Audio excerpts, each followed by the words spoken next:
Israeli বাহিনীর উপর rocket ও drone হামলার খবর জানিয়েছে লেবাননের বিদ্রোহী সশস্ত্র গোষ্ঠী। বৃহস্পতিবার লেবাননের মালিকিয়া ও ইয়েনুর এলাকায় শিয়া মুসলমানপন্থী যোদ্ধারা রকেট হামলা চালিয়েছে বলে জানান তিনি। আল জাজিরার খবরে বলা হয়, কাছাকাছি সময়ে লেবাননের মেনাহেম এলাকায় ইসরায়েলি বাহিনীর উপর ড্রোন হামলা চালানোর কথাও জানিয়েছেন তারা। তবে এসব হামলার বিষয়ে ইসরায়েলি বাহিনী এখনও কিছু জানায়নি। এদিকে ইরানের সেনাপ্রধান মেজর জেনারেল আমির হাতেমি স্পষ্ট জানিয়েছেন, শত্রুপক্ষ যদি ইরানের মাটিতে কোনো ধরনের স্থল অভিযান চালানোর দুঃসাহস দেখায় তবে একজন আক্রমণকারীকেও জীবিত ফিরতে দেওয়া হবে না। বৃহস্পতিবার দেশের সকল কমান্ড এবং কন্ট্রোল সেন্টারের সামরিক কর্মকর্তাদের উদ্দেশ্যে দেওয়া এক অনলাইন ভাষণে তিনি এই নো কোয়ার্টার অর্থাৎ কাউকে রেহাই না দেওয়া নীতি ঘোষণা করেন।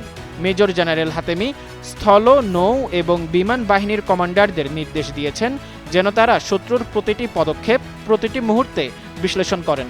তিনি বলেন, ইরানি সেনাবাহিনী রক্ষণাত্মক এবং আক্রমণাত্মক উভয় ক্ষেত্রেই পূর্ণ প্রস্তুত। আমাদের লক্ষ্য দেশ থেকে যুদ্ধের কালো মেঘ সরিয়ে নাগরিকদের নিরাপত্তা নিশ্চিত করা।